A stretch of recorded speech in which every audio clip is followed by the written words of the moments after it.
Welcome into After Nebrasketball. Iowa 83, Nebraska 68. Nebraska's Big Ten season is over. They will not play in the Big Ten tournament. Iowa will. You don't have to tell me what an unbelievably disappointing game it was, and kind of symbolizing the entire end of the season where Nebraska played itself out of the NCAA tournament, out of what was getting close to a pretty solid spot in the NCAA tournament, and now all kinds of questions to answer about how it happened, why it happened, and what you do to fix it. And I am going to be dead straight honest with you. I don't know that I have the answer, and I don't know that I want to hear anyone's answer right now. Eventually, I probably will, but not at the moment. I am in this was as many different ways as this fan base, whether you're just basketball or just football or both, have had just their hearts ripped out of them over the years. It's amazing, as I said in the tweet, how the universe continues to find new and different ways to do it and maximize the pain at the same time. It's hard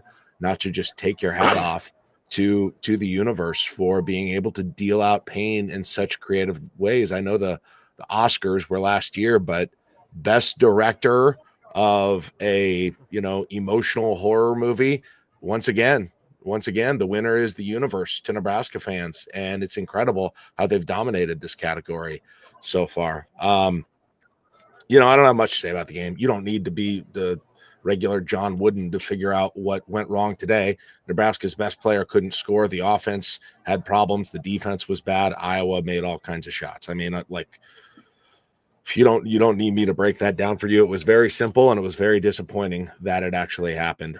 Fred, for those of you who are saying and asking or saying they shouldn't play in a postseason game, Fred Hoiberg said they're going to, so there will be something coming. I don't know what it is. I know some of you already don't care about that and don't want them to do it. Whatever.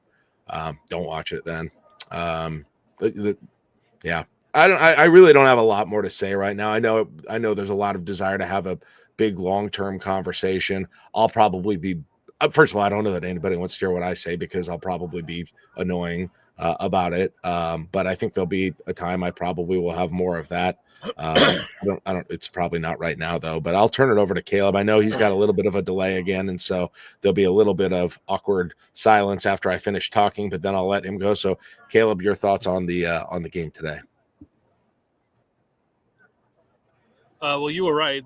Really, all the analysis you need is Nebraska came out hot, made 3 of their first 4 threes, fell in love with it, and then shot exactly the way they've shot most of the year offensively. You didn't get really anything from your best offensive weapon in Bryce Williams, who had 43 the other night and then has 7 tonight on 3 of 12 shooting. A lot of the times it seemed like he was apprehensive to go inside, so you weren't getting Alpha Bryce at all. Instead of even over the last 8 to 10 minutes, Jawan fell in love with a 3 after making his first 2. He missed his only other 3 that he took from beyond the arc the rest of the way. He's your leading scorer just off of his high. He'd scored 27 before, gets 24 today. And then you just have really nothing else. Sam Hoiberg takes a career high 9 shots. His previous high was 2 years ago against Maryland. He'd taken 8. That's what it is on the offensive end. You just didn't really have anything, and we've talked ad nauseum about the number of misses you had in the transfer portal for guys that were supposed to help you on the offensive end, and you just didn't get any of those. Defensively, Nebraska in the rotation crashed a lot, took away things in the paint, and just left guys wide the F open all over the place, especially in the corner. 11 of 28 on threes for Iowa. And if Nebraska is going to try and get into a 3-point shooting contest with the Hawkeyes, it's not going to work just about ever. So that was not working out in Nebraska's favor. And of course, Iowa shoots around 50% for the game anyway. There were spurts where there was a crazy good defensive energy, especially from Jawan Gary. Other than that, it was hit and miss really for anyone on the floor. A lot of guys getting beat, a lot of guys on a rotation being slow and behind. There was nothing there for it today, it was senior day. There are 7 guys, including Jeffrey Grace III, who walked. You have to assume that Grace, who's played in 44 minutes over 37 games in 3 years, might be looking for somewhere that he can play in his last year. So that's 7 guys that walked. None of them were high school recruits to Lincoln. All of them were transfers. And yeah, I don't know necessarily if it's going to be the college basketball crown or if it's going to be the NIT or if they're going to be able to decline something. 5-game losing streak going into the end of the year. No Big Ten tournament, not playing in a league tournament for the first time since 1976. All of the disappointment around this program right now. And I know there will be the bigger conversations. I know people have wanted to have some bigger conversations for the last 2 months. But those conversations will be had this offseason because you're restructuring an entire roster with only one incoming high school signee. So you have to go through and get a bunch of hits in the transfer portal. And what we saw this last round is Nebraska just didn't have those. Yeah. Yeah. I mean, today was an example. I mean, everything that went wrong, the coaching, obviously the adjustment, the coaching was not what you wanted it to be. The performance, the playing, I mean, there was nothing. It was as bad. You watch this game and it's hard to imagine that they even won double-digit games this year in some ways. Like I know that sounds harsh, but like this is an Iowa team that they were hammering in the second half, and they ended up losing that game, by the way. But it's hard to fathom just how poorly this went in a game this program needed so desperately bad, that I'd imagine, the players wanted so desperately bad, and they looked like the team, they looked like the team that didn't have much to play for. And they had everything, legit everything to play for during the course of this game. And it's just, it is so hard to be a Nebraska basketball fan, to have so many of these moments, and to again say, well, maybe next year, and know that, listen, here's the issue. There are some people who are saying make a change right now. I'm sure the YouTube chat is just filled with it. And maybe that is the right answer. I actually don't know what the right answer is anymore. If anybody has the right answer, because by the way, nobody's had the right answer, just that, for the record, for 25 years. Like, nobody's had the right answer. So it'd be amazing if everybody all of a sudden got it now. But if you keep him around and it goes poorly next year, which I think they're going to keep him around, by the way, I think it's a little bit of a moot conversation, because I don't think there's much of any chance that they're going to get rid of him. So we could scream till we're blue in the face saying you think it should happen. But my concern is that things get off to a rocky start again next year. It's not good. And you've got Scott Frost's final season 2.0. There's not going to be, I assume there won't be, the patience level is at, kind of a minimum, but who knows? By the time November, December rolls around, football season will still be going. Who knows what people are going to feel like at this point? But it's a fan base that has just gotten bruised and beaten and battered over and over and over and over again, and so little joy, so few amazing, great end of the year moments to show for it. It's just an investment. It's a horrendous investment of emotion right now. And it has been for, like I said, 20, 25, since 1998. It's been a horrendous place to invest your emotions. And I don't know I wish, if I could tell you I knew what changed, if I was confident they could move on, Fred, and there was a great chance it was going to turn things around, I suppose I'd be there. But obviously I'm not. And I know there's a lot of you in a different place than that, and say at least try it. I have a hard time even thinking about it right now. But nonetheless, they'll play more games. I don't know. Fred did confirm they're going to play in the postseason, so they're not going to cancel that. I assume they're going to have an opportunity to do that. I don't know why you wouldn't, to be honest, if they want to play. They want to play. I don't know why. It's not like this is too proud of a program to play in the Crown or whatever. I mean, let's be honest. Right. I guess, I mean, I can't believe Bryce Williams, regular season career is going to end like that. I can't believe, against the worst statistical efficiency defense, save Miami in the entire Power 5, you cannot either get him loose or play off of him being the focus of the defense, being doubled on every ball screen, and not find somebody who was going to punish them for that. And they just didn't and that's just the offensive side of the ball. The defensive side of the ball had all kinds of additional problems. And you essentially left it to Juwan Gary to try and do everything. And he tried, but the offense is never going to work when it does that. When Juwan is scoring a ton, that means the offense isn't working. And that's what we had, Caleb, tonight. Yeah. Yeah, and it's going to be interesting going into the offseason. I will say this. I've said before, it's not really worth having the conversation because Fred's not going to get let go this offseason. So why waste the breath doing it? I'll say to the other side, if you did decide it would be an awful time with so many players gone next year, and you're moving into this new era with rev sharing. You're going to have to go get a bunch of transfer portal guys. In knowing that going into this offseason, you're going to have to get a bunch of transfer portal guys anyway because you don't have a lot coming back.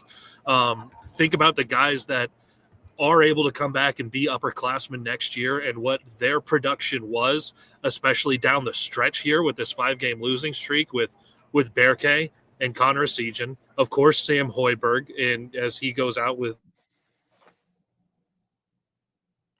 12 points tonight. If you were to make a change, knowing that the roster is already flipping, I don't know who it would. Don't know if something when football coaching changes are able to go now, where you grab somebody and they bring some of their good players and a system, and you add other transfer portal guys that way. But I still think Fred's going anywhere. So to me, that unless Dannon comes out and makes some wild decision, in my opinion, it's just not worth having the conversation because it's not happening. And assuming that is the case, you've got to I would argue, in addition to several other problems, this roster was so shorthanded offensively from the start that it was inherently flawed offensively from the beginning.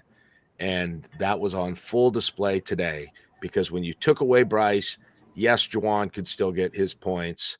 That's not the way you're going to win. And then beyond that, there is not another reliable scorer almost ever. Sometimes you got it from Esigian, but a lot of times you got nothing, like today. And after that, there's not a reliable. You got to have more. You got to have more than two reliable offensive players. Because unless Gary and Bryce on this team were playing their games and doing what they do best, then there wasn't a chance, because there wasn't enough remaining on the team, particularly offensively.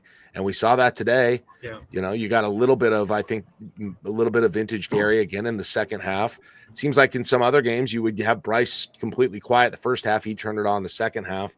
But to not be able to figure out how to get the leading scorer in the Big Ten more shots, more open, away from those two guys at the top of the 3-point line. I don't have the X's and O's solution to it, but it seems unthinkable against a defense that has had as many problems as Iowa's had. And that to me is the biggest head scratcher of the entire day for me. So yeah, Caleb, your thoughts on that?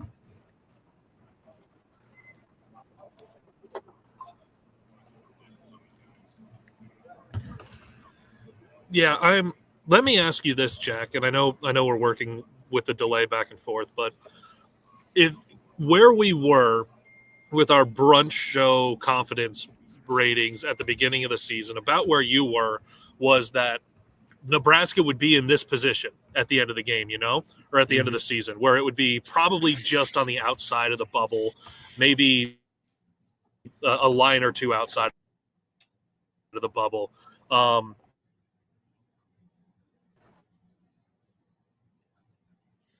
To me, the disappointment and I'll ask if you feel the same way. The disappointment is that the 5-game lose feels so disappointing, missing out here on the end, as opposed to if Nebraska would have, say, like won their last 3 in a row to get themselves looking in for the NCAA tournament. But it's so much of the way these last couple months went as opposed to what the actual finishing result is. Yeah, I mean, that's certainly part of it. Yeah, I said at the beginning of the year I had 25 or 30% likelihood, 20 or 30, I don't remember what it was, likelihood of them getting into the NCAA tournament. And I did think they would probably end up being on the outside looking in, but be close. And it's exactly what happened. But yeah, you're right. It feels a lot more inexcusable because they had it what looked to be almost sewn up. Maybe that win against Michigan, and you feel like, okay, right, you're basically there. And they had 4 chances to, if not get themselves in, get themselves right in the middle of the bubble, and not a one of them was that enough to at least give them what it took to get over the hump. And that's what's so incredibly disappointing, because that's what's incredibly disappointing, because it feels like it was a little bit more, not just, problems with the team and the X's and O's and the coaching, but it just felt like the will at the end, it just wasn't there. And you watched Iowa compared to Nebraska today, and that's what it felt like. They looked like they were having fun. And Nebraska looked like they were under a lot of pressure and didn't have a lot of confidence. But I'm sorry, guys. I don't have anything good to I don't mean good about the team. I have nothing of quality to say as a host, because it's so freaking heartbreaking. I'll be better to talk about it later, especially against Iowa. It's freaking brutal. It's brutal. And I feel bad for the fan base. I feel bad for myself. I feel bad for my son, who is in the student section. I feel bad for all of you who are true fans and aren't here just to be trolls. So yeah. Caleb, any other thoughts here? No, it's just disappointment. And at this point, like as this game was going on, it was, well, here it is. It's the disappointment. It's over. Get ready for the crown, which, by the way, is at the end of March. So multiple weeks if Nebraska were to play in that. So yeah, you have to go the entire month of March if Nebraska is playing in the college basketball crown in Vegas. Because of my internet, I'm going to tag out. Bigelow's up here, but thanks to everyone, even everyone on the YouTube chat for hanging out with us all season. We'll figure out where things go in the. All right. Thank you, Caleb. I appreciate it. Yeah, I think Caleb's internet was powered by Nebraska's NCAA tournament chances this year. And they finally both died. Yeah, his internet was a lot better earlier in the season. I know, right? They're kind of on similar paths, I think his trajectories throughout the year. I think his internet service is also going to be going to the crown as well. Jacob, I've got, as I just told the listeners, I really have very little constructive or entertaining or interesting to say right now. So hopefully you do. Your thoughts after not only seeing the end of this game, but hearing whatever you just heard over the last few minutes. Yes, we got Fred Hoiberg and Juwan Gary together post-game. It was not staggered. Fred Hoiberg reiterated that they will play in the postseason, that he wants this team's journey to continue. He did finish by making the point that they did not, protect home court this year nearly as well as they needed to, and the importance of that in the Big Ten. Today was their 6th home loss of the season. And all of those were conference games, and the sixth home loss is the one that's going to sting you the most. General, thoughts on this game today. I didn't like the feel of this going in, just because Iowa's always been a bad matchup for Nebraska, and that doesn't matter where their season's at. It doesn't matter, the status of their head coach or anything. It's always a bad matchup just because of the way they play, and even with the hot start, I don't think trying to get into a who wants to make more threes contest with Iowa was going to be the way to play. They needed to try to grind it out. They needed to try to slow it down, and just the defensive intensity effort was not there. Both Sanfords had so much space to get shots off and open threes. Brock Harding ends up hitting the step back that's really the dagger on the season, and Iowa goes 11 for 28 from three.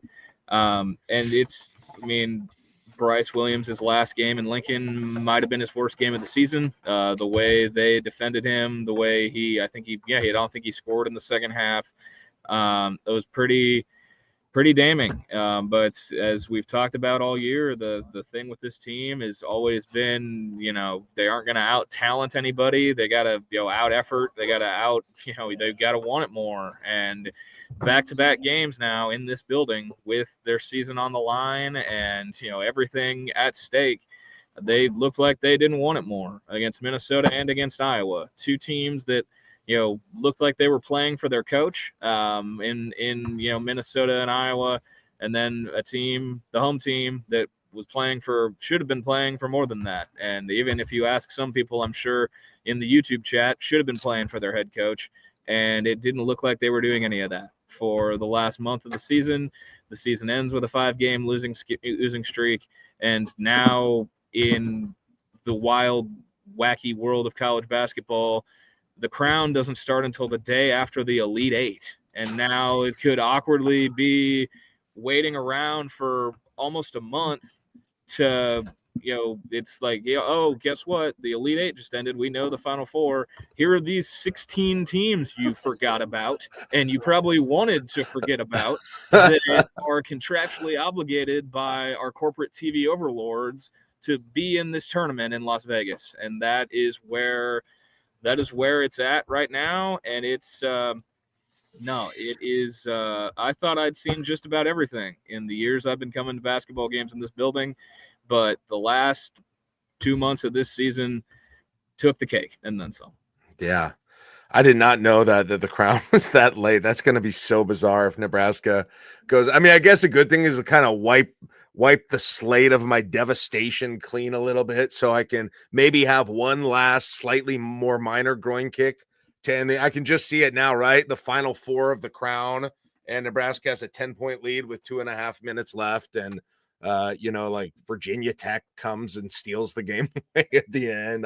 Kansas State, Nebraska, Kansas State in the Final Four of the crown. Oh my gosh, Kansas State. Oh god, who's the most painful opponent they could lose to in the crown now? Well, there's probably going to be another Big Ten team in there too. It could be Iowa. Could be Iowa, could be USC or Minnesota. Northwestern probably. It'll probably be Northwestern. If it's that one, it's probably Northwestern or Nebraska, I assume. Yeah, but I don't even know how they select who gets in. It's like shrouded in. I saw something that said it's the top 2 non-NCAA tournament teams from the Big East, Big 10, Big 12, based on the net.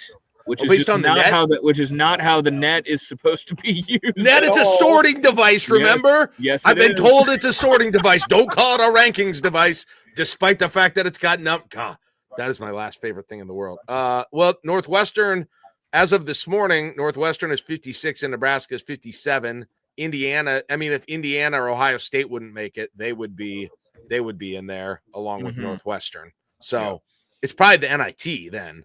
Yeah, it is probably more likely the NIT. I don't think they're going to the crown. Well, there's 6 auto bids to the crown from the Big 10, Big East, Big 12, and then there's 16 teams, so there's 10 other spots. So I don't know how that's going to go. People have affectionately called me a sicko all year. I have not dived into how they select teams for the crown. The crown has kind of been a meme all season, and now the meme is reality for Nebraska basketball. Somebody said it in the Discord chat, and they were like, "I don't want to go to the crown thing because you got to get busy in the transfer portal," which is actually an interesting point. I mean, there's a part of me that would rather just go to the NIT and get into it next week. Get into it next week, and then probably get multiple home games for whatever that's worth. I don't know. Obviously, I know a lot of people won't be excited about that, but at least make some money out of the thing, Yeah, absolutely. And that's kind of where I'm at too. I mean, that just, I mean, I don't, I didn't realize how late it started until today. And I didn't either. I didn't until just now. If I'm a coach, like that sounds awful. Like that's like you need to be looking forward to next year. You need to be deep in the portal. You need to be like some of these teams that get selected might not even have teams because they're teams from power conferences that didn't make the NCAA tournament. Like they're like it's that clip of John Calipari when he got the Arkansas job. I met with the team. There is no team. Like some of these teams in this tournament might not even have rosters, and that just. It's almost like Fox is the worst at this, and they keep on reminding us that they are the worst. But because Nebraska is in the Big Ten, they are stuck with Fox, and Fox will be a part of our lives for the foreseeable future. Okay, because I think we've broken the game down all that needs to be broken down. I think anybody who watched it can tell you Nebraska ultimate just complete disaster, problems on almost every part of the game that you could. In the game they needed more than anything. So we've covered that. We've covered the future. I think the future with Fred. And I know people want to delve into that forever, but we are where we are with that. Let me ask you this. Boy, we had senior day today, and so Nebraska obviously is losing a chunk of players from this roster. Like they're going to have to pull in a ton of transfers, assuming Fred's staying here next year. Like they're going to have to get busy in the transfer portal, right, Jacob? Like they're bringing in a couple of freshmen, but other than that, you still are going to have you're going to get 5-6 guys again out of the transfer portal. Yeah, they have one signee in this class who is in attendance today, Quentin Rhymes, who's out of the Las Vegas area. You have the redshirt guys from this season in Janowski and Frager that they're kind of like, they've been on ice. You think that, I know that the staff remains really high on both of them. They think that they can contribute next season. Yeah. But other than that, and that's the other thing, there's a scholarship increase as well. There's going to be more scholarships available to put a roster together.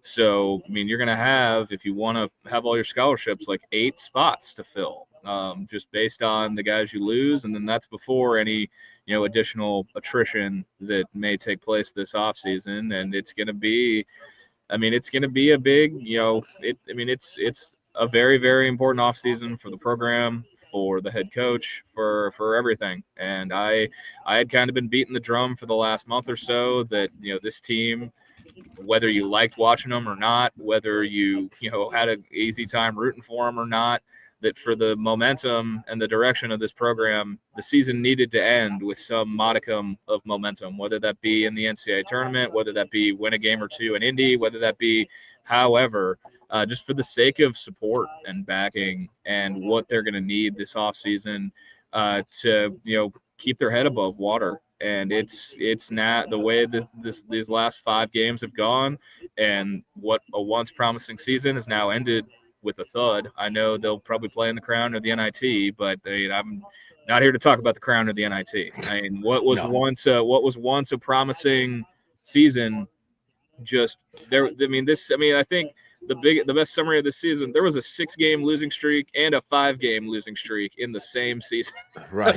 11 of their 14 losses were all not 14. Is it 13 or 14? I forget. No, it's that 11 of them were in losing streaks that took place at different points of the season. It is one of the most Jekyll and Hyde teams you've ever seen here at Nebraska. It really, truly is. Normally, there's been a lot of just consistently bad. I wouldn't say last year was quite like this in terms of just the ceiling compared to the floor. But it was massive. And the floor was lower this year. The floor was as low this year as it was during some of the terrible years, to be honest. Absolutely. And the ceiling was about where it was last year. So, and that's not just this season, though. Like, if you want to talk about, I'm not here to have this is the referendum free, but if you want to talk about the entire Hoiberg era, just the highs have been very, very high. And the lows have been some of the lowest lows in the history of this program. And if you, it's hard to explain. It's very hard to explain. It's hard to explain. But I'll tell you one thing I do know for sure is that when he brings in those transfers that we were talking about, he's got to hit on a bunch more of them than he did last year, because this year was carried by 2 hits, but not 2 hits from this year. It's carried by Juwan and Bryce, which he struck. I mean, the Bryce, Juwan, rank mass class, transfer class was unbelievable. It was really good. Those were 3 huge hits. And then this last year, maybe a half a hit on Morgan, right? Maybe a half a hit on a season. But man, it was not it. That is in part what killed this season, is the roster. Just those transfers never turned into what he hoped or expected or thought they could be, especially on the offensive end of the floor. And so you got to have more hits, because you're going to have, I assume you're going to have Sam still here. As far as I know, Rank is going to play, but if that, maybe that could change. I'm not even sure. All signs indicate to him being back next year. Playing, and then I assume Essien is going to stick around from what I've heard. And then after that, I don't know. I assume Griffiths will leave, but I don't know. What else is even left after that? Other than the 2. Berke. You want to have the Berke, but I think conversation? I've heard. People are going to laugh me out of this room. I've heard rumors he's going to think about trying to go to the NBA or try to go pro after this year, whether it's the NBA or wherever. But I've heard those rumors. I don't know if they're true or not. Yeah, I can't say I've heard the same, but I mean, that's that whole conundrum. That's quite a, yeah. If we wanted to go down that rabbit hole, we could go down that. Just the fit and the end results from him, and how much effort they put into getting him here, and the ROI there. Yeah, I mean, that'd be quite the rabbit hole. Like, honestly, there's a part of me that wonders if, kind of like an NFL team, they're going to try and free up some money in some ways, which they will with Juwan and Bryce leaving, for sure. Pretty significant. I know more. That's not really how it comes. More has to come in for those guys, but in terms of the payroll for this team, if in theory it stayed about where it is, then they've got a lot to spend right now, because they just took 2 pricey free agents off the roster, so to speak. They got to hit with them.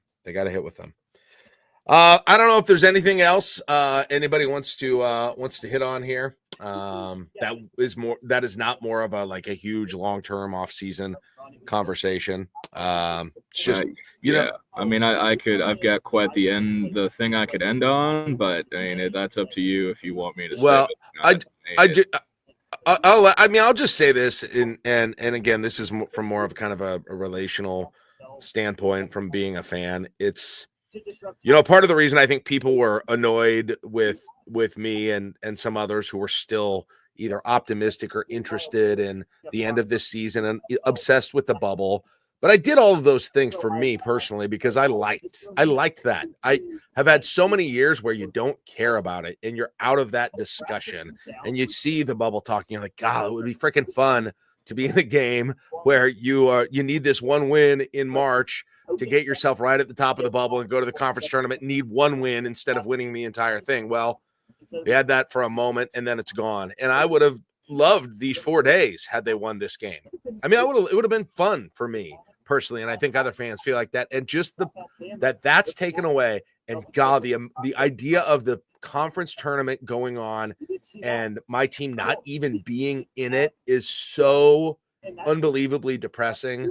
I am going to avoid, I don't even want to see it. I wish I could zone out and do Severed with it when the games start or something like that. So I had no memory of those games going on, because it's such a gut punch to even think about. And so I'm just so freaking bummed not even to get a few more days of looking into this, or the chance that you get to the conference tournament. You got college basketball. The next few days would have been so freaking fun to watch until Nebraska lost, at least, right?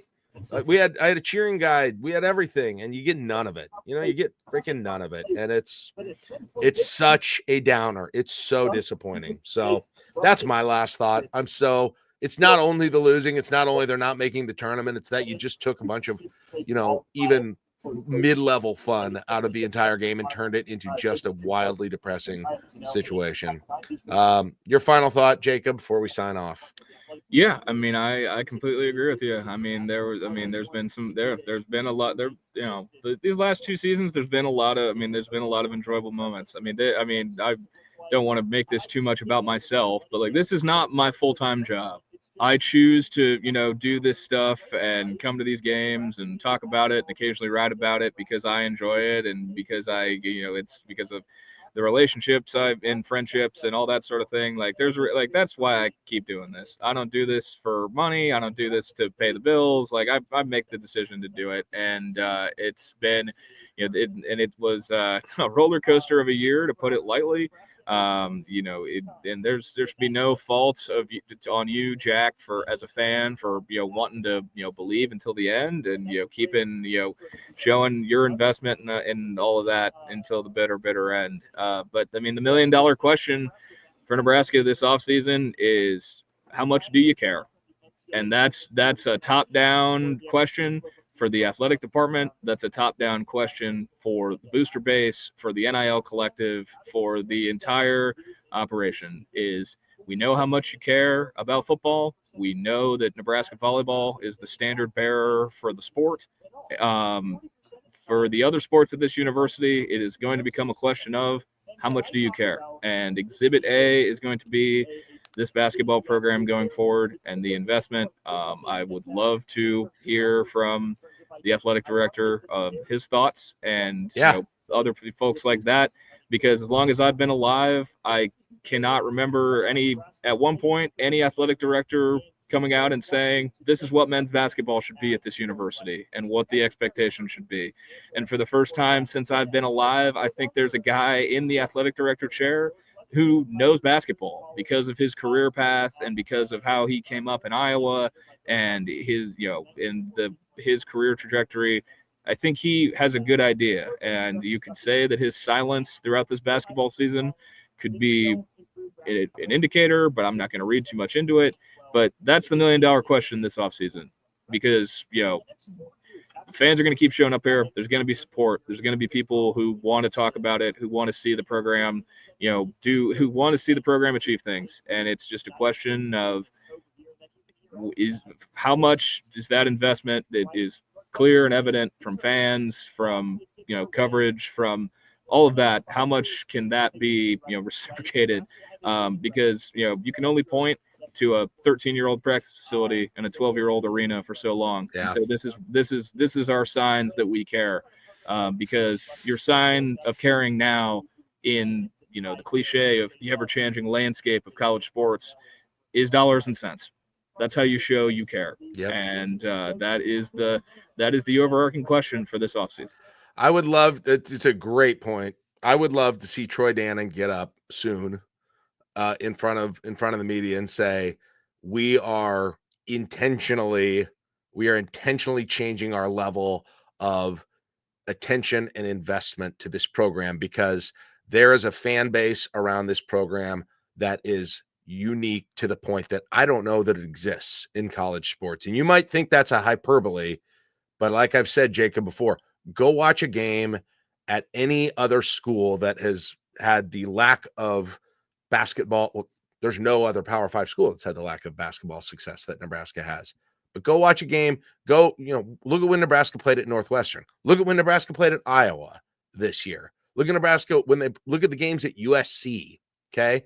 Look, I can continue to name programs that would not be able to do in terms of the turnout of Nebraska basketball fans, in terms of just that I have 103 people watching this brand new postgame show that I did. Like, you've got, and maybe they'll never piss it away, Jacob. Like, maybe they will never piss it away and we will always keep, I don't think I'm ever walking away. I don't know what it would take for me to walk away, but this isn't going to make me walk. I'm not protesting the season next year because it's sort of like a part of me in a weird way. And it seems like there are a lot of people like me for whatever reason. I can't even fully explain it. Like, I know why it happens with me, but I'm not just going to completely disconnect for it and say, screw this. And I know there are some people are, but most people aren't. And we've seen it because they keep freaking showing up. Remember, I was at a game in one of Miles' bad years toward the end. It was a freaking blizzard outside. They were out of NCAA contention, and Purdue came in and pounded them. And it looked like a packed house in that place at Pinnacle Bank Arena. Whatever it is, people continue to enjoy the experience enough and have savor the hope enough to come back in. And that's the double-edged sword of the whole thing, Jacob. Like, I want Dannon to get up and say those things and say, we are going to invest this. I don't care whether he's talking about changing a coach or not. If he's not talking about changing a coach, which I think there's a financial reason not to, if he's not talking about, but talk about the investments, talk about tell me what's changing. If you don't know what's changing, figure out what needs to change. Okay. Absolutely. And it's not, and it might involve a coach change, but it also might, there's more than that. Even if they did make a coach change, that hasn't been the issue, the primary issue over there. There's something else besides who the coach is that is a problem. Absolutely. An athletic director should be going in there and figuring it the H out, because I can't tell you exactly. It probably has something, like you said, to do with dollars and cents. But why do I have the feeling that even if they fired him this year and brought in the next guy, guess what? We would be on the same roller coaster we just went on with Fred Hoiberg and Tim Miles before him. No, yeah. Like it'd be the exact same spot. And that means there's something else. No, and Jack, you're talking to somebody who had a front row seat to the end of the previous coaching regime here, and someone who's been around the last 4 seasons of the current regime of Nebraska basketball. And the thing with coaching changes today is, the money. Like, you need the money to buy someone out for NIL and to pay players and rev share and all that. And also, if you're a basketball program, then, if you want to talk about making a coaching change, you better bring in a coach that you're willing to commit to and give all the resources to succeed. And if you want to move on from a coach, you better be able to look at that coach and say, we gave this guy all the resources necessary and all the resources needed to succeed before you think about pulling the rug or pulling the plug. And that is just, that's reality. And it's, you need to take a look in the mirror with what you want the expectation to be for men's basketball with this university moving forward. And it's needed to happen for a long time. You've got people in the media who are like, Fred shouldn't feel any pressure. There's no pressure. Results don't matter. It's Nebraska basketball. Results don't matter. Like, come on. Like, give me a break. Like, you should, the whole operation, you got to take a look in the mirror of what you want it to be, what you think it can be, and what you think the standard should be moving forward. Yeah. And the double-edged sword goes to that, Jacob, right? Like I said, next year, Fred's here, new coach is here, whatever. When you've got games here early in the year, well, I don't know about early in the year. Some of those November ones are a little sparsely attended, but you've got Michigan State coming in December, or you've got Purdue coming in December. The thing's going to be packed. You got big games in January when, even if they're just a little over 500, the thing's going to be packed. It's almost always packed packed at a level that is just no one competes with in terms of crappy teams, right? It just is. And so what is the impetus to ever change things? What is the impetus to really make a sea change in terms of the amount of support? I would love to, if I could ask Fred, in a moment of truth, are there things you need you don't have? What is it? What, like, on the table, what is it? And can you get them, or why can't you have those things if those are happening? Like, I'm tired of dancing around like this sort of this take that's been out there, but without specificity, that they're not getting it. This program doesn't get enough support. Are we just talking about money? What is it? Like, legit, what is it? If you're going to give me that take, I want to know what it is, so we can start working towards figuring out how to actually freaking get it. But it's always this pie in the sky thing that is not very defined. And right now, money, I'm sure, is a big part of it, and it's going to be more and more a part of it with the way that NIL and revenue sharing is set up. Absolutely. Yeah. It's, there you see, you ask, like, if you're Fred, what do you want to change this offseason? Do you need a GM? Do you need, increased fundraising? Do you need to add an assistant coach to your staff who is an elite recruiter, who's this guy's here because his one job is to go get players? So there's no, there's plenty of questions to ask, for sure. There's plenty of questions. Yeah. All right. I think that's all I've got. yeah, we'll see. We'll see if anybody has. I'm going to go over the live chat here and see if there's any questions or anything that we really needed to hit that I might have missed. But just kind of a lot of comments on what we're saying. So yeah, DZ says today was a sellout. Nothing else to say. Royals girl said, fact PBA was sold out today. Shows how hungry this fan base is for a win. Please give us 1 year of investment. Whatever it is. Yeah, if you've got the money and the ability to get some kind of a surefire coach, fine, do it. But like, or if you've got, or if you need to, if you can and need to up some kind of investment so Fred can have success that he wasn't able to have this year, do it. I don't know what the answer is, but goodness freaking sakes, the debt owed to this fan base right now has been in arrears for my entire life, and it's compounding interest constantly. And you're not going to get it done by making $5 payments every month. We need a huge payment some month. And I say, and then the fun, kind of end, and I say, otherwise what? Well, otherwise, I don't know. I'll still come. So maybe I'm the problem. I'm not sure. Some of you won't, and maybe you're right on that. I just can't. I can't. So, all right, that's it. Jacob, thank you. As you said, yeah, you just doing this out of the goodness of your heart and having some fun. Well, I guess a few super chats there over the over the course. Oh, I got to go back and get those from the last one. But I do thank you for doing that. I know it's been taking a decent amount of your time. I think people have really enjoyed having you a part of this. I know they have, seeing them from the Discord chat. If I could sort out through the trolls on the YouTube chat to find that, I would, but I'm not going to. But just a huge thank you for doing this. It's been great, and I think we will continue to expand your partnership and your role with the I-80 Club as we do more and more basketball content going forward. So I think that's a good, exciting future that we've got. It absolutely is, and I can't thank you enough for letting me be a part of this. What a tumultuous basketball season, to say the least, but I've had one constant, and it's been this post-game show, whether good or bad, some watch parties too. It's been a blast. So I appreciate you for having me, and I appreciate everyone who's tuned in throughout the year. Actually, if Nebraska makes the crown, I do, or I guess the NIT, I vote we do a post-game show only if they win. If they lose, I'm out. So maybe you could convince me of the only winning post-game show. Maybe. We'll see. We'll see what kind of mood we're in. Hey, who knows how I'm going to feel 3 weeks from now if they're in that crown thing.